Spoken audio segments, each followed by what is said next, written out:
오늘은 이 성탄절 마지막 대림절 제4주간 본문 이사야 9장 1절로 7절 말씀을 중심으로 위대한 왕 메시아, The Great King Messiah 이런 제목으로 하나님의 말씀을 선포하고 함께 은혜 받고자 합니다. 오늘 본문은 이 진노 중에서도 긍휼을 잊지 아니하시는 하나님의 은혜로운 약속이 나타나 있는데요. 이 약속의 내용은 바로 이 위대하신 왕 메시아가 오심으로 큰 영광과 즐거움이 있으리라는 것입니다. 암울하고 이 절망적인 시대에 훌륭한 리더, 훌륭한 왕이 탄생한다는 것은 왕정시대의 백성들에게 큰 기쁨이 아닐 수 없습니다. 그 이유는 그 새로운 지도자가 자신들의 욕구를 채워주고 만족하게 해줄 것이라는 그 기대감이 차 있기 때문이죠. 과거 전 세계를 주름잡아왔던 영국, 즉 대영 제국이 전후 신흥 제국 미국의 급부상에 눌려서 파운드의 가치가 추락하고 암울한 시대를 살 때 대영 제국의 여왕, 젊은 여왕 엘자베스 여왕이 아이를 낳는다고 하니까 누가 시키지도 않았는데 시민들이 새로운 왕자의 탄생에 목말라 이 버킹엄 궁 앞에 모여들기 시작합니다. 이윽고 강보에 쌓인 아이를 데리고 나오자 보이지도 않는데도 불구하고 영국 국기 유니언 잭을 흔들면서 대영 제국 만세, 여왕 폐하 만세 외치면서 즐거워하고 환호했습니다. 왕은 이 평범한 일을 가지고도 국민을 기쁘게 하고 즐거워할 수 있습니다. 그러나 세상의 왕들은 오늘 예언된 그 위대한 왕 메시아와는 비교할 수 없을 만큼 초라하기 그지없는데 그 이유는 그들 역시 우리와 같이 연약한 인성을 가진 존재이고 또 그들 역시 내일도 알지 못하는 유한한 존재이기 때문인 것입니다. 사랑하는 성도 여러분, 그렇다면 위대하신 왕, 탄생하신 위대하신 왕 메시아는 어떤 분이고 그의 사역은 무엇일까요? 원래 이 메시아의 이 탄생과 그 사역이라는 관점에서 하나님 말씀을 선포하고 은혜 받고자 합니다. 오늘 주보 가운데쯤 보시면 오늘의 말씀 요약에 크게 두 가지를 기록해 놨습니다. 그리고 소위 메시아, 한나기로 오실 그 메시아의 명칭들을 언급해 놨습니다. 메시아의 위대한 사역은 바로 생명의 빛을 비춰주시고 멍에와 채찍거리고 막대기를 꺾으실 뿐만 아니라 메시아 왕국을 세우시고 보존할 것이라고 말씀하고 있습니다. 오늘 본문은 주전 그러니까 700년경 미가 선지자하고 동시대에 사역했던 이사야 선지자에서 예언된 위대한 왕 메시아의 탄생과 그의 사역에 대한 예언인데요. 6절 상반절에 보시면 이는 한 아기가 우리에게 낳고 한 아들을 우리에게 준 바 되었는데 그랬는데 여기 한 아기와 한 아들은 만왕왕 되시는 메시아, 즉 장차 태어날 예수 그리스도를 가리키죠. 700년 후에 탄생하실 메시아. 메시아가 다스리는 하나님의 나라는 처음에는 아주 보잘것없이 미약하지만 점점 자라다가 창성해지고 마침내는 태산을 이루어 궁극적으로 영원한 왕국으로 세워질 것입니다. 그 이유는 그 정권, 그 통치권이 왕 되신 메시아의 어깨에 있기 때문인 것입니다. 6절 상반절에 보십시오. 그 어깨에는 정사를 메었고 그랬는데 바른 성경 번역에는 정사가 통치권이라고 되어 있습니다. 그러니까 그 정권이 예수님의 말하자면 이 어깨에 있다는 The government well on his shoulder. 그의 어깨에 정권이 있다. 즉 세계를 다스리시고 우주를 통치하시는 그 권세가 바로 태어날 한 아기에게 있다는 것입니다. 그러므로 이 개인의 이 운명과 민족의 운명은 이 아기의 손에 달려있게 될 것입니다. 그 어깨에 세계를 통치하고 모든 사람을 다스릴 수 있는 권세를 짊어지신 놀라운 그분이 왕으로 오셨는데 그날이 바로 이제 크리스마스가 될 것입니다. 이 위대한 왕으로 태어나실 메시아는 과연 어떤 분인가? 그의 명칭을 통해서 살펴보고 은혜를 받고자 합니다. 거기 우리 6절을 다시 한번 리피팅 한번 해볼까요? 6절입니다. 같이 읽습니다. 시작. 이는 한 아기가 우리에게 낳고 한 아들을 우리에게 주신 바 되었는데 그의 어깨에는 정사를 메었고 그의 이름은 기묘자라 모사라 전능하신 하나님이라 영존하신 아버지라 평강의 왕이라 할 것입니다. 그 첫 번째가 바로 이 한 아기가 우리에게서 낳고 그랬는데 킹 제임스 버전은 이 아이가 대문자로 기록되어 있습니다. For unto us as a child is born. 이 child가 대문자로 쓰인 것은 바로 그 아이가 장차 오실 왕, 위대한 왕이신 메시아를 가리키기 때문인 것입니다. 그 첫 번째 명칭이 바로 기묘자라는 거예요. 한 아기로 태어날 메시아 이름이 기묘자라고 했는데 그야말로 이름 자체가 기묘하게 생겼죠. 기묘자. 사전을 찾아보니까 기이하고 신명한 사람을 기묘자라고 하는데요. 영어 표현은 단순히 wonderful 이렇게 됐습니다. 이건 형용사가 아니라 명사 형태로서 말하자면 놀라우신 분. 그야말로 예수님은 놀라우신 분 아닐까요?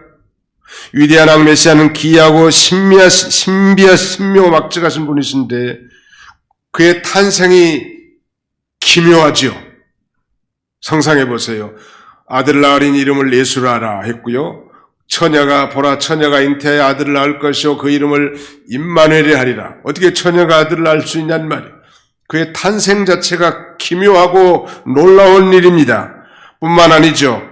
그의 생애와 사역이 끊임없는 기적과 경이로움으로 가득 차 있고 그의 죽음과 부활과 그리고 그의 승천이 참으로 놀랍습니다. 아니 놀랍다는 것보다 더 지나서 기이하고 신묘막측하다는 말. 예수님께서 어느 날 이 사람들 4사람이 침상에 한 중풍병자를 메고 왔죠. 그래서 옹신할 틈이 없으니까 지붕을 뚫고 그 침상째 예수님이 계신 방 한가운데 내리셨을 때 물론 결론은 그 중풍병자를 낫게 하셨는데 예수님 먼저 말씀하신 것은 소자야 내가 죄사함을 받았느니라 그렇게 말씀하신 거예요. 그의 죄를 용서하시는 주님의 권위 앞에 이 의사 누가는 이렇게 기록합니다. 누가복음 5장 26절에 모든 사람이 놀라 하나님의 영광을 돌리며 심히 두려워하여 이르되 오늘 우리가 놀라운 일을 보았다 하니라. 우리 개역 한글판에는 오늘 우리가 기이한 일을 보았다 하니라. We have seen extraordinary things today. 그야말로 ordinary 하면 보통 일이거든요. extraordinary 이건 그야말로 상상을 초월한 일을 오늘 봤다. 그런 말. 그러니까 그의 이름이 기묘자라는 것이 적당하죠. 그야말로 놀라우신 분, 신기하고 묘하신 분이라. 아니요. 두 번째는 모사. 이 모사는 다른 말로 조언자, 카운셀러라고 할 수 있는데요. 카운셀러. 2000년 전 이 땅에 오신 아기 예수는 위대한 상담자로 오셨습니다. 상담자, 모사 같은 말이죠. 왕 되신 예수님께서는 완전한 지혜를 소유하시고 모든 문제를 해결해 줄 수 있는 탁월한 상담자이시죠. 그에게는 실패가 없습니다. 세상의 왕의 이 모략은 예수님의 탁월한 모략을 감당할 수 없단 말이에요. 오늘날 불안과 공포와 고독과 허무와 같은 영혼의 질병에 걸려있는 현대인들에게 진정한 카운셀링을 해줄 수 있는 분은 바로 우리 주님이십니다. 우리는 밤새 우리의 문제를 의논할 수 있는 상담자가 필요합니다. 내 고민의 소리를 들어주고 나를 이해해줄 친구가 필요한데 메시아 그분은 우리를 위해 목숨을 버려 우리의 친구가 되어주시기 위해서 찾아오신 것이죠. 외롭고 쫓기고 실패하고 불안한 우리네 인생들을 위해서 이 땅에 사람의 몸을 입고 오신 것입니다. 그분은 우리의 문제에 관한 진정한 해답이시고 우리를 고아와 가부와 같이 내버려 버려두지 아니하시고 찾아오신 분이시죠. 그 아이의 이름이 곧 모사, 곧 상담자인 것입니다. 오늘 우리 모든 성도들이 이 위대하신 메시아를 자신의 상담자로 삼아 전적으로 그분의 인도와 다스림을 받는다고 한다면 참된 지혜를 얻고 모든 문제를 해결해 나갈 수 있고 모든 난관을 다 타개해 나갈 수 있을 것입니다. 세 번째 이름은 전능하신 하나님, 엘 기포르, 마이티가 하십니다. 이 아기는 평범한 아기가 아니라는 것, 그 본질에 있어서 하나님과 동등한 아기입니다. 그 하나님이 바로 아기로 오신 것. 예수님께서는 요한복음 10장 29절로 30절에 보면 나와 아버지는 하나이니라 이런 선언할 때 유대인들이 돌을 들어 예수님을 쳐 죽이려고 합니다. 오직 하나님은 한 분이시라고 배웠기 때문에 삼일체 하나님을 깨닫지 못한 그들은 나와 아버지가 하나라고, 그 권능이 동등한 존재라고 그렇게 선언하시죠. 우리의 왕 되신 예수 그리스도께서 지혜만 소유한 것이 아니고 그것을 성취할 만능의 능력을 가지고 계시다는, 능치 못할 일이 없으시죠. 왕 되신 그리스도를 믿는 자에게도 마찬가지, 그를 의지하고 능치 못할 일이 없다고 했습니다. 네 번째는 영존하신 아버지, 아비 아드, everlasting father인데요. 영존하신 아버지. 어떻게 한 아이를 아버지라고 할 수 있을까요? 그런 얘기를 들어보셨나요? 어린이는 어른들의 아버지이다. 대단히 역설적인 표현이지만 왕 되신 그리스도는 하나님이시고 영원 전부터 영원까지 계시는 아버지와 함께 하신 자이십니다. 장차 오실, 아니 이사야 선지자로부터 700년 후에 오실 메시아는 부성적 사랑, 즉 자기 백성들에 대한 아버지다움의 배려와 자상함이 영원하다는 것입니다. 아버지가 아들을 사랑하고 보호한 것처럼 자기 백성들에 대한 그의 사랑스러운 보호하심이 영원할 것을 말씀하고요. 다섯 번째는 평강의 왕, 샤르 샬롬, 영어 표현에는 Prince of Peace, 평강의 왕이라고 그의 명칭을 노래합니다. 한 아기로 태어날 메시아는 죄인을 하나님과 화목하게 하시는, 그야말로 이 중재자로 이 땅에 오셨지요. 그는 지난 시간 우리가 배운 대로 이 사람은 평강이 될 것이라. 이 사람, this man shall be peace. 이 사람은 평강이 될 것이다. 평강의 왕으로 오신 것입니다. 그분은 평화의 창시자고 수호자시죠. 또 하나님 나라의 특징이 평강. 하나님 나라는 먹는 것과 마시는 것이 아니요 오직 성령 안에서 의와 희락과 평강이니라. 그러지 않았습니까? 환난당한 자에게 평강을 주시고 병든 자에게도 평강을 주십니다. 중세 시대의 어느 수도원 앞에 사제복장을 한 어느 낯선 사람이 기웃거리면서 문을 두드립니다. 관리인이 나가서 문을 열고 누구십니까? 라고 물으니까 저는 평화를 찾는 사람입니다. 이 사람이 신곡으로 유명한 단테였습니다. 단테의 신곡 유명하죠. 그는 어느 날 단테는 성경을 읽다가 드디어 예수 그리스도를 통해서 이 세상에 알 수 없는 참된 평화를 발견한 것입니다. 근심과 염려 있는 세상에서도 우리 성도가 기도하면 그리스도 예수 안에서 하나님의 평강을 누릴 수 있다. 그렇게 바울은 빌립보 교회에 편지합니다.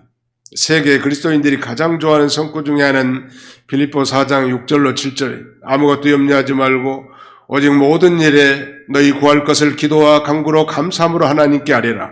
그리하면 모든 지각에 뛰어난 하나님의 평강이 그리스도 예수 안에서 너희 마음과 생각을 지키실 것이라고 말씀합니다.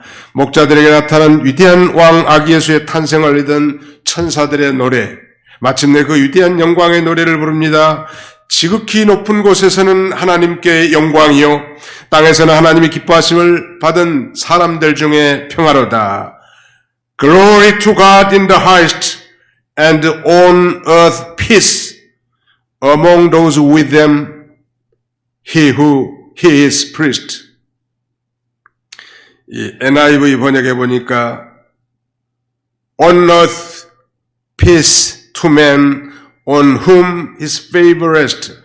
그의 은혜가 머무는 사람들에게는 땅 위에서 평강이 될 것이다. 좀 쉽게 표현하자면 예수 그리스도 한 아기로 오신 예수 그리스도는 이 땅에 정말 택한 백성들에게는 이 세상이 알 수 없는 큰 평강이 주어질 것이라고 2000년 전에 천사들이 그렇게 노래한 것입니다. 정말 이 땅에 평화가 있는가? 이미 예수님이 오셨는데도 오늘날 전쟁과 기근과 전염병은 사라지지 않고 있습니다. 오히려 난리와 난리의 소문을 듣고 사는 것이 일상사가 됐는데 예수님이 다시 오실 때까지 전쟁과 기근과 전염병은 계속될 것이고 눈물과 탄식도 계속될 것입니다. 그러나 믿는 자 속에서는 하나님이 주시는 영적인 평강을 누릴 뿐만 아니라 장차 예수 그리스도께서 이 땅에 재림하셔서 이루어질 이 천년왕국에서는 그야말로 의의 나라여 평화의 나라가 이루어지고 영속될 것을 우리에게 약속한 것입니다. 평화의 왕이신 예수 그리스도를 영접한 하나님이 기뻐하시는 사람들 중에는 진정한 평화가 있을 것입니다. 세상에는 전염병이 창궐하고 세상은 요란하지만 그럼에도 불구하고 내 마음에는 평안이 있습니다. 그가 우리를 다스림은 그야말로 기묘하시죠. 놀랍습니다. 위대한 상담자로서의 지혜와 전능하신 하나님의 능력 그리고 영원하신 하나님 아버지의 사랑과 무궁한 평강으로 우리를 통치해 나가기 때문인 것입니다. 그렇다면 이 메시아는 이 땅에 오셔서 무슨 일을 하시는가? 메시아의 사역, the work of the Messiah. 메시아의 사역은 그 첫 번째가 생명의 빛을 비추러 오셨습니다. 1절로 2절을 보겠습니다. 전에 고통받던 자들에게는 흑암이 없으리로다. 옛적에는 여호와께서 스불론 땅과 납달리 땅에 멸시를 당하게 하셨더니 후에는 해변길과 요단 저쪽 이방의 갈릴리를 영화롭게 하셨느니라. 흑암에 행하던 백성이 큰 빛을 보고 사망의 그늘진 땅에 거주하던 자에게 빛이 비치도다. 예수님이 땅에 오셔서 하신 가장 중요한 일은 생명의 빛으로 그들에게 비춰주신 것입니다. 즉 누구든지 예수 그리스도를 믿는 자는 영생을 얻게 해주셨다는 말이에요. 복음 전파를 통해서. 흑암에 행하던 백성이 거기 2절 보십시오. 흑암에 행하던 백성이 큰 빛을 보고 사망의 그늘진 땅에 거주하던 자에게 빛이 비치도다. 어둠 속을 걷던 백성이 큰 빛을 보았다는 거예요. 죽음의 그늘진 땅에 살던 자들이 그 위에 빛이 비춰졌다는 거예요. 흑암에 행하던 백성. 실제 이 갈릴리, 이방의 갈릴리라고 하는 스불론과 납달리 지역은 이사야 당시는 물론이거니와 예수 그리스도 당시에도 무식하고 천박하고 종교적으로 버림받은 그런 자들이 살던 땅으로 천대의 대상이었습니다. 그러나 예수님이 이 같은 갈릴리에서 맨 처음 가서 가르치신 거예요. 우매무지한 그들이 정말 흑암에 행하고 사망의 그늘진 곳에 앉았다는 것은 그야말로 우상을 섬기면서 하나님도 알지 못한 사람이요 죄인으로서 죄인인도 알지 못하고 아니 이 세상이 전부고 돈이 전부인 저들 그러므로 이 구원과 영생과 천국과 지옥을 전혀 모르는 사람 흑암에 앉은 사람이고 어두움에 처한 사람들의 특징이죠. 이런 그늘진 곳에 복음의 빛과 생명의 빛이 전파될 때 그것이 영화롭게 됐다는 것. 실제로 베드로와 그리고 야고보와 요한이 그 그늘진 땅 사망의 땅에서 부름받지 않았습니까?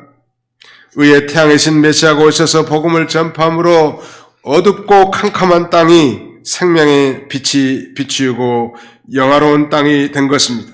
사망과 흑암의 땅에 생명의 빛되는 기독교가 들어가서 복음이 전파되면 이렇게 밝아지고 아름다워지는 것이죠. 그런 가정이 아름다워지는 것입니다.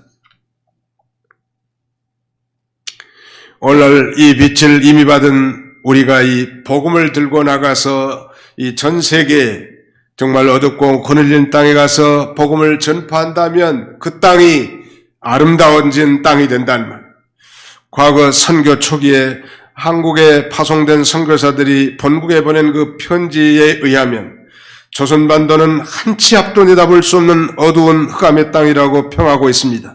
종교적으로는 우상이 가득하고 제사를 지내면서 조상신을 섬기고 사회적으로는 양반과 상놈이 존재하고 또 정치적으로는 당파 싸움으로 쉴 날이 없고 긴 담뱃대를 물고 소망이라고는 조금도 보이지 않는 이 흑암의 땅 어둠으로 가득 찬 땅, 가능성이 전혀 없는 그런 땅, 그런 땅에 복음의 씨앗이 뿌려진 지 130년, 이상이 됐습니다.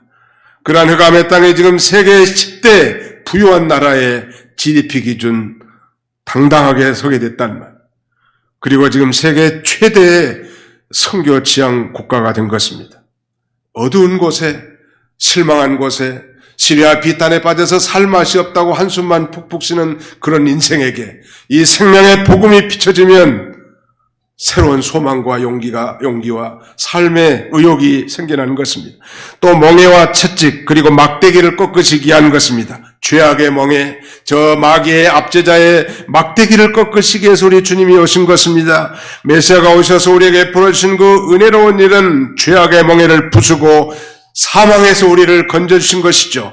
마치 오늘 본문에 있는 것처럼 미디안의 날과 같이 죄와 사망과 마귀의 권세를 다 깨뜨리시고 승리하게 한 것입니다.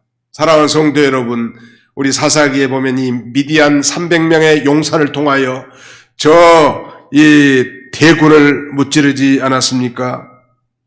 그야말로 이 이스라엘이 도저히 감당할 수 없는 미디안 대군으로부터 7년 동안이나 압제받았는데 해방된 것은 말하자면 하나님의 능력으로 말미암은 것처럼 메시아가 오실 때 우리는 도저히 이길 수 없던 그 죄와 사망 그리고 마귀의 세력을 이길 것을 미디안의 날이라고 하는 이 모티프를 등장시켜서 우리에게 교훈하고 있는 것입니다. 뿐만 아니죠. 수고하고 무거운 짐진 자들아 다 내게로 오라. 내가 너희를 쉬게 하리라. 이 수고와 무거운 멍에를 벗겨주시기 위해서 예수님이 이 땅에 오신 것입니다. 그래서 정말 예수 그리스도를 믿고 구원받은 성도들은 마치 추수한 날의 추수꾼의 기쁨처럼 전쟁에 승리해서 전리품을 빼앗아가지고 그 탈취물을 나눌 때 기뻐하는 것처럼 정말 메시아를 만난 자들이 한결같이 저들의 죄사함의 은혜로 말미암은 유쾌한 날이 오게 될 것이라고 성경은 증거하고 뿐만 아니라 메시아가 오셔서 이제 예친 그의 설교의 첫 일성은 회개하라, repent, 천국이 가까웠느니라. The kingdom of heaven is at hand. 천국이 가까웠다고. 그가 도래함으로 이미 천국이 이 땅에 시련이 시작이 되었을 뿐만 아니라 지금 이렇게 이 진리를 전파하고 복음을 전파하고 선교함을 통하여 하나님의 나라가 건설 중에 있고 장차 예수 그리스도가 재림함으로 이 땅에 그 하나님의 나라가 천국이 이제 완성될 것인데 한 아기가 오심으로 천국이 건설되고 지금 진행 중에 있으며 장차 완성되도록 유지되고 보수될 거란 위대한 왕 메시아, 그러므로 훌륭한 왕이 나라에 등장한다는 것은 백성들에게 큰 기쁨이에요. 여러분, 이 냄비 혁명이란 말을 들어보셨습니까? 한 나라의 무능한 대통령의 실정으로 나라가 얼마나 비참하게 되는지 이를 가르쳐주는 좋은 예라고 할 수 있습니다. 남미 아르헨티나는 1950년대 영국과 겨룰 만한 세계 경제 4, 5위에 해당하는 나라였습니다. 하나님이 어찌 이 한 나라에 이렇게 많은 것을 줄 수 있었을까 시기할 정도로 사막에서부터 빙하에 이르기까지 열대림과 무한한 광물 자원, 심지어 석유까지 보유한 나라였지만 20세기 초 황금빛 영광과 함께 마침내 이 무능한 대통령으로 말미암아 부정부패로 국가 부도에 이르게 된 것입니다. 2001년 아르헨티나의 페르난도 델라루아 대통령은 경제난과 소요사태로 의회에 사표를 던지고 헬기를 타고 대통령궁을 도망갔습니다. 당시 늘어나는 것은 빚과 실업자, 점쟁이와 정신과 의사라 했다고 합니다. 마침내 나라는 국가 모라토리엄, 즉 지불 불이행을 선언했습니다. 이 나라를 망쳐놓은 것이죠. 온 국민들이 후라이팬과 냄비, 국자를 들고 거리를 나와서 두들기면서 혁명을 했다고 해서 소위 일명 냄비 혁명이라고 부르는 것입니다. 한 나라의 왕, 한 나라의 지도자의 무능력과 부패함으로 백성들이 얼마나 도탄에 빠질 수 있는지를 우리에게 보여준 조언이라고 할 수 있습니다. 그러나 우리의 위대하신 왕 메시아가 탄생하셔서 이루어질 이 나라는 세상 왕이나 정권과 같이 변함이나 동요함이 없다는 것, 하나님의 백성들이 결코 실망하지 않는다는 것, 그 안에서 참된 평화와 만족의 삶, 풍성한 생명의 삶이 보장되어 있다는 것입니다. 그 나라는 더욱 도전을 받지만 굳게 세워지고 태산을 이루어 마침내 영원히 보존될 것입니다. 탄생하신 메시아의 우리 왕은 놀라운 기적과 지혜, 전능하신 하나님의 능력과 영존하신 아버지 하나님의 사랑, 그리고 무궁한 평강으로 우리를 통치해 나갈 것이기 때문입니다. 사랑하는 성도 여러분, 이제 말씀을 맺고자 합니다. 성탄절을 며칠 앞두고 우리가 위대한 왕 메시아가 한 아기로 탄생한 걸 살펴보았습니다. 정말 이사야 시대에 북이스라엘뿐만 아니라 남유다도 마찬가지지만 정말 탄식할 만한 일이고, 이 적국의 침략을 받아 정말 절망과 비참한 가운데 쌓이는 그런 가운데 한 줄기 장차 한 아기로 오실 메시아에 대한 소망을 제시함으로 저들이 위로를 받았던 것처럼, 오늘 이 마지막 시대에 전염병이 창궐한 이런 때라 할지라도 우리는 이미 오신 예수 그리스도를 믿고 구원을 받았고, 장차 이제 구름을 타고 이 땅에 천사장의 나팔과 호령과 천사장의 노래와 함께 강림하실 예수 그리스도의 재림을 대기하는 우리 이런 소망을 가진 자로서, 이런 소망을 우리가 소망의 약속을 붙들고 우리도 위로를 삼아야 할 것입니다.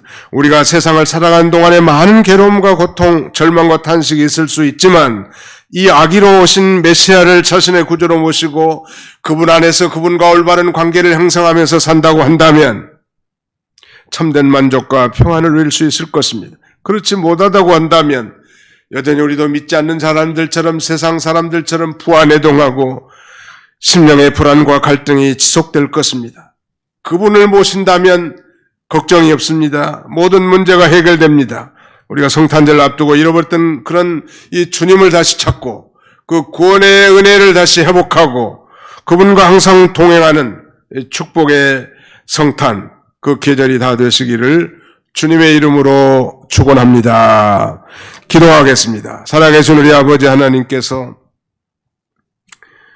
대림절 마지막 주일에 위대한 왕 메시아를 통하여 그가 한 아기로 이 땅에 오셔서 참으로 우리의 진정한 왕이 되셨음을 다시 한번 확인하게 하고, 세상과 사건과 환경에 상관없이 그것을 초월하여 우리가 주님이 주시는 그 영적 평강으로 살고, 이 땅에 정말 전쟁과 기근과 전염병은 여전히 계속되고 반복되지만은 장차 예수 그리스도의 재림으로 이루어질 완전한 나라 천년왕국에서 의와 희락과 평강이 정말 끊이지 않는 그런 삶을 살아갈 수 있을 걸 소망하며, 이 어려운 가운데서도 이런 이 약속의 소망을 붙들고 믿음으로 승리하며 살아갈 수 있는 우리 모든 성도들이 다 되게 하여 주시옵소서.